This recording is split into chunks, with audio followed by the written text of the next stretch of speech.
여러분, 세금하면 어떤 생각이 드세요? 공정함. 이게 정말 어려운 문제잖아요.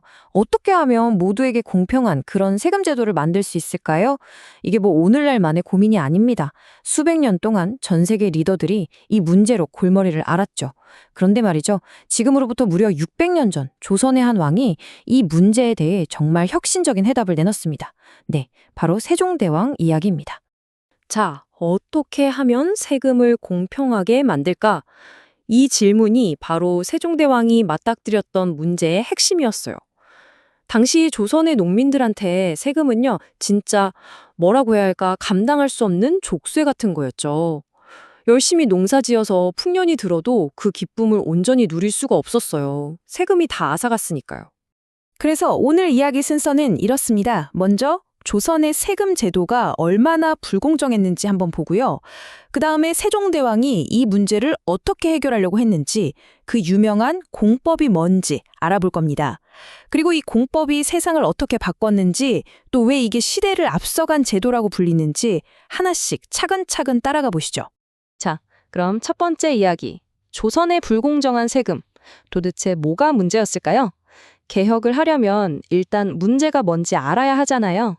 당시 상황이 얼마나 심각했는지부터 한번 짚어보겠습니다. 옛날 시스템은 아주 간단했어요. 그냥 매년 똑같은 세금을 내는 거였습니다. 고정세율이었죠.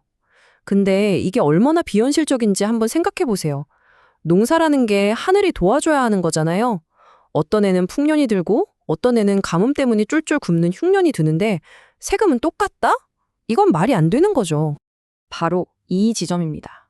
국가 입장에서는 매년 똑같은 세금이 들어오면 안정적이고 좋겠죠. 근데 농민 현실은 어때요? 수확량은 해마다 그냥 널뛰기를 합니다. 이 둘 사이에 엄청난 격차, 이 불일치, 여기서부터 모든 비극이 시작된 겁니다. 특히 흉년이 들었을 때가 최악이었어요. 상상해보세요. 1년 내내 뼈 빠지게 일했는데 남는 게 없어요. 심지어 거둬들인 것보다 더 많은 세금을 내야 하는 그런 기가 막힌 상황도 벌어졌습니다. 이러면 농민의 삶은 그냥 송두리째 무너지는 거죠.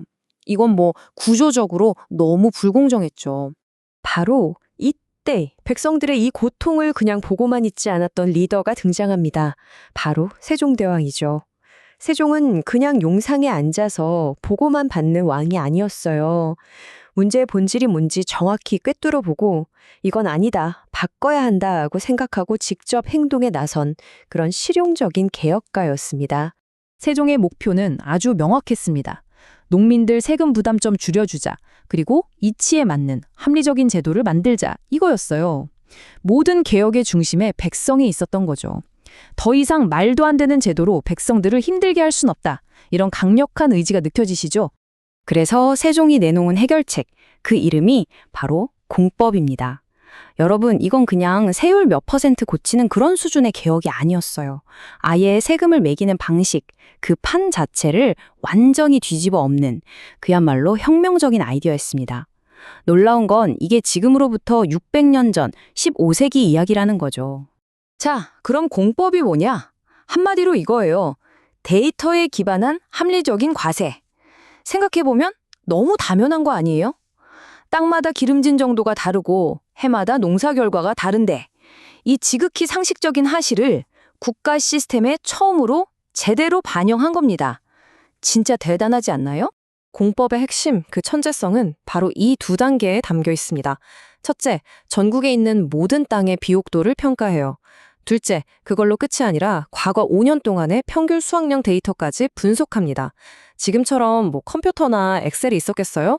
아무것도 없던 시절에 이걸 일일이 사람 손으로 다 해냈다는 건 와, 이건 진짜 엄청난 의지와 행정력이 없으면 절대 불가능한 일입니다.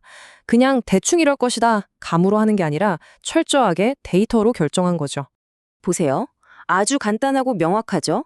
땅이 기름지고 수확량이 많을 걸로 예상되면 세금을 좀 더 내고 반대로 척박한 땅에서 어렵게 농사 짓는 사람은 세금을 덜 내게 한 거예요. 능력에 맞게 내는 것, 이게 바로 공정함의 핵심 아니겠습니까? 자, 이론은 아주 그럴듯합니다. 그럼 실제로 세상은 어떻게 바뀌었을까요? 이 공법이 가져온 진짜 효과들을 한번 보시죠. 결과는 정말 드라마틱했습니다. 공법을 시행하기 전과 후 농민들의 세금 부담이 눈에 띄게 줄어든 게 보이시죠? 특히 매년 흉년 때문에 고통받던 농민들한테는요, 이건 정말 한 줄기 빛과 같은 희망이었을 겁니다. 이게 끝이 아니에요. 농민들 살림이 나아지니까 당연히 국가 재정도 안정적으로 변했고요. 더 나아가서는 장기적으로 농업 생산성까지 올라가는 아주 놀라운 선순환 구조가 만들어진 겁니다. 백성이 잘 살아야 나라도 부강해진다. 이걸 실제로 보여준 거죠. 백성과 국가가 윈윈하는 기반이 닦인 셈입니다. 자, 이제 마지막 파트입니다. 이 600년 전의 개혁이 왜 시대를 앞서갔다고 평가받는지, 그리고 오늘날 우리에게 어떤 의미가 있는지 그 놀라운 유산을 한번 되짚어 보겠습니다. 이게 정말 재미있는 부분이에요. 15세기 조선의 공법, 그리고 21세기 지금 우리가 쓰는 현대의 누진세.